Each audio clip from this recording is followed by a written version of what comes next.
understood that comparing myself to other women wanting their life and thinking that they look better than me or they have a better life than me meant that I wasn't enough. And I knew immediately that is not how I wanted to live my life. It's so easy to question yourself in a world where you're judged constantly of what you do and what you do not do.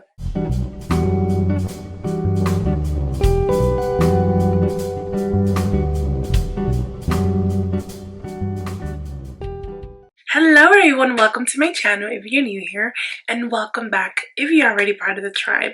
Today we're going to talk about how self-love changed my life. Self-love is not just about loving yourself. I find that you can love yourself and not physically harm yourself, like, not do something that you know will cause you a lot of pain. Self-love goes much deeper. Self-love is about removing yourself from any situation, regardless of who's involved, because you love yourself and because you value yourself. Now that goes from any situation, whether you are in a relationship that you feel like you're not being valued, whether you're in a friendship where you feel like you're being disrespected and you're not being valued, whether you're in a party and you feel uncomfortable. You love yourself enough to distance and move yourself out of a situation that makes you feel some type of way. Makes you feel some type of way, but you know exactly what to do and you do it without thinking. Self-love helped me to truly stop comparing my life. I know you hear this very often, that comparison is a thief of joy, and that is absolutely true. However, it's something that's so easy, much easier said than done. So I have learned to truly put that into practice. I remember idolizing and wanting the lives of this woman that I see online.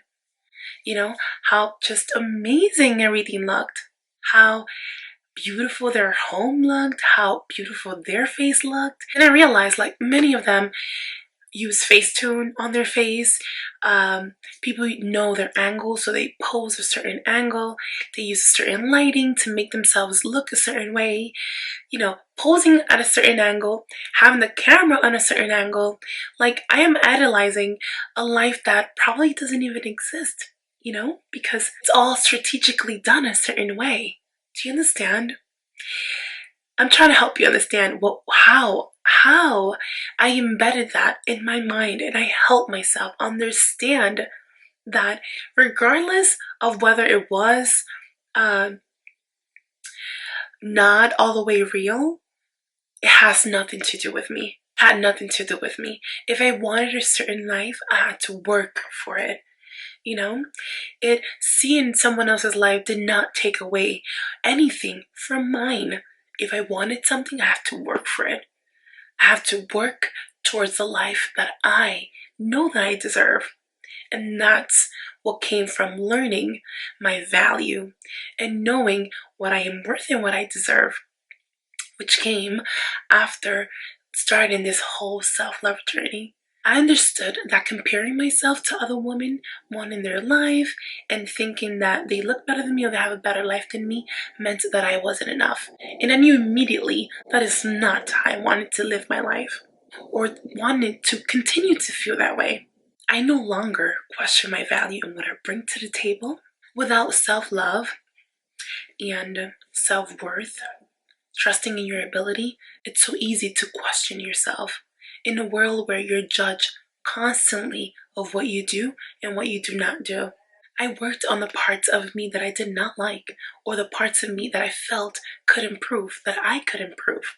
And I'm still improving, because to me, I will be in this journey and learning, continuously learning throughout the rest of my life. So I am still on that journey where I'm still learning more and more each day. It's not something that happens overnight, and it's not something that ends, at least not for me.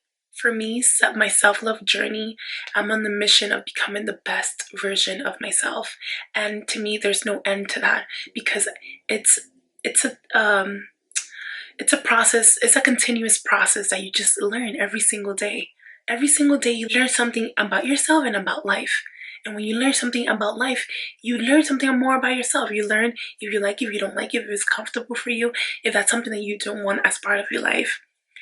Do you get what I'm saying? I no longer question who nor what is no longer part of my life. Do you remember how upsetting, how sad, and devastating it felt when you didn't have any friends in school? Right? Like you felt like the whole world was over, like so heartbroken. Well, that's no longer the case. Like now I know better. You know, not all people, including friends that come into our lives, are meant to stay in our lives. If someone is no longer in your life, you're more often than not better off without them because they're not really meant to be there, you know? They weren't meant to stay forever, right? So now the right people are going to stay because they are meant to, because they belong in your life. And that's what I learned. I started to hold myself accountable for whatever is in my life that I don't feel happy with, that I'm not happy with, but I have control over. For example, I have cellulite on the back of my legs, like right underneath my buttocks and like on the side of my thigh. Like when you sit down, you can see it. And I didn't like that. You know, some people may think it's nothing wrong with that, and yeah, there is nothing wrong with that, but I'm fully aware of my eating habits. I enjoy eating. I really do enjoy eating. So, you know, I am lucky enough that all my fat, that's where it goes. Most of my fat goes to my legs. You know, um, everybody's body is different. So everybody's fat distributes differently. So that's generally where my fat goes. And I wanted to work on it. So you know what I did? I signed myself up for the gym by myself and started going to the gym 4 to 5 times a week. So we're in April, started in December, so I have 4 months going non-stop to the gym because I was like, nah, nothing's gonna change. Same thing I say on my YouTube channel, I apply that to my life. No, if I want something to change, I have to get up and make sure I take the steps necessary in order for that to change. Now, 4 months may not sound like a long time for some of you, but it's a long time when you have never ever been so consistent going to the gym in your life. It's not like I had years or few months before and then I stopped going. No, this is my first time. So I am so proud of myself. I can see my body changing. I can see my legs toning up. It's amazing. I am so proud of myself because it's not easy.